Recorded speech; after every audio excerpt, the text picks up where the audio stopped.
Bismillahirrahmanirrahim. Dirampingkan supaya lebih profesional.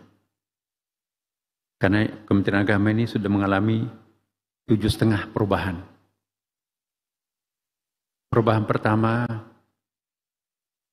peradilan agama meninggalkan Kementerian Agama, pindah ke Mahkamah Agung.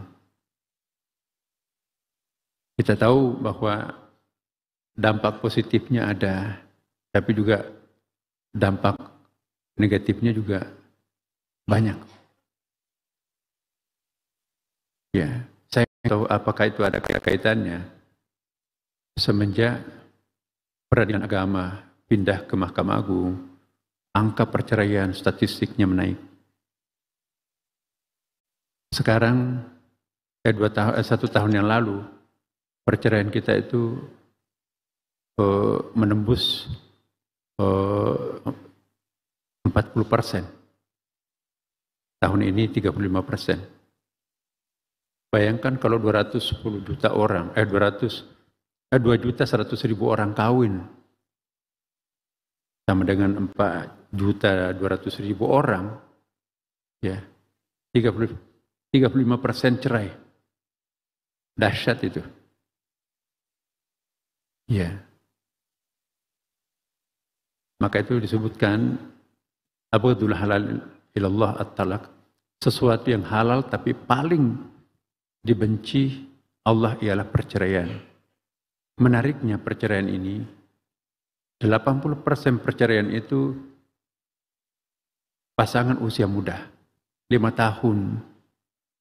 Jadi jangan bangga kalau anaknya mesra-mesraan baru 2 tahun, 3 tahun. Stabilnya perkawinan itu lewat 5 tahun. Nah, kita lihat Jakarta Timur, Bapak Ibu, ngantri istri menceraikan suami. Ya, karena 65% perceraian di Indonesia itu cerai gugat. Jadi hati-hati para suami ini. Jangan kita menganggap enteng hal ini bagi yang beragama Islam. Ya, ada satu konsep dalam Al-Quran itu. Ayat yang berbicara tentang negara, bangsa, tidak lebih dari 10 ayat. Tapi 500 ayat yang berbicara tentang hukum keluarga, al-ahwalus syakhsiyah. Logikanya Al-Quran, saya kira juga ada Bible. Kita bisa lihat juga karena kurang lebih sama lah konsep hukum privat law-nya itu. Tidak mungkin ada negara ideal yang tersusun di dalam masyarakat yang tidak ideal. Tidak mungkin masyarakat berantakan bisa melahirkan negara besar. Dan tidak mungkin ada masyarakat yang besar, masyarakat kuat, yang terdiri atas keluarga-keluarga yang berantakan. Jadi kalau keluarga berantakan, itu akan berkontribusi lemahnya masyarakat. Lemahnya masyarakat berkontribusi dengan lemahnya negara. Jadi perceraian ini, itu akan sangat memberikan pengaruh terhadap daya tahan negara kita. Itu logika Quran. Jadi kita jangan memandang enteng masalah perceraian ini. Nah, di sana tidak lagi BP4. Dulu ketika Kementerian Agama, sebelum cerai, harus ada rekomendasi dari BP4, dinasihati dulu oleh BP4, baru cerai. Dan makin lambat, palu itu diketok, maka positif, artinya menunda perkawinan. Nah, begitu pindah ke Mahkamah Agung, ya mungkin rumusnya hakim-hakim di sana bagaimana. Maka begitu datang, tidak boleh seorang hakim nunggak persoalan, perkara. Nah, saya usulkan kemarin di MOU itu, Pak, kalau di hakim-hakim yang lain, diberikan penghargaan kepada para hakim itu kalau cepat perkaranya selesai.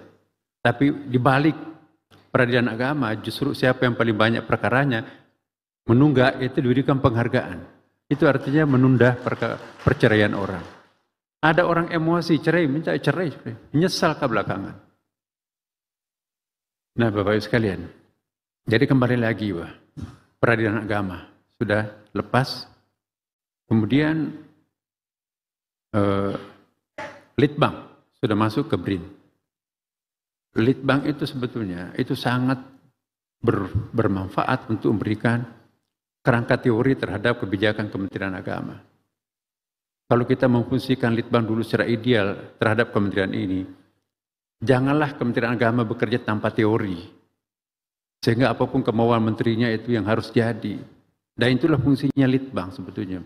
Memberikan naskah akademik terhadap kebijakan menteri melalui hasil survei penelitian dan sebagainya. Nah, semenjak pindah ke BRIN, apa kontribusi Litbang ke kita?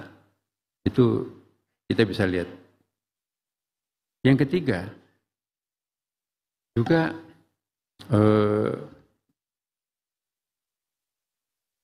pindah dulu zakat Bapak Ibu. Sepenuhnya di bawah otoritas Kementerian Agama. Sekarang muncul Basnas, Badan Nasional Zakat. Wakaf dulu juga otoritas sepenuhnya di bawah Bimas Islam. Sekarang ini muncul BWI, Badan Wakaf Indonesia. Ya, sudah berapa itu? 4, 5. Nah, kemarin haji, ya, dipimpin oleh suatu badan, ya, dan wakilnya setingkat dengan menteri. Jadi kewenangan haji nanti akan dalam konsep kepresnya itu akan diambil alih secara operasional oleh Badan Pelaksanaan Haji. Kemudian juga jaminan produk halal dulu sepenuhnya di bawah Kementerian Agama, sekarang ini menjadi badan tersendiri yang terpisah dari Kementerian Agama.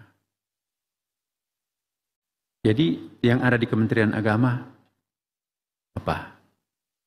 Pendidikan. Sebagian dimensi pendidikan kita, pendidikan umum untuk perguruan tinggi bernaung di bawah Dikti.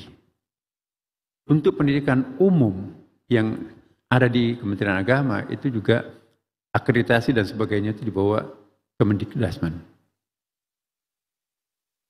Ya. Jadi semakin ramping Kementerian Agama ini. Tapi yang diperas, yang muncul sekarang ini adalah intinya Kementerian Agama.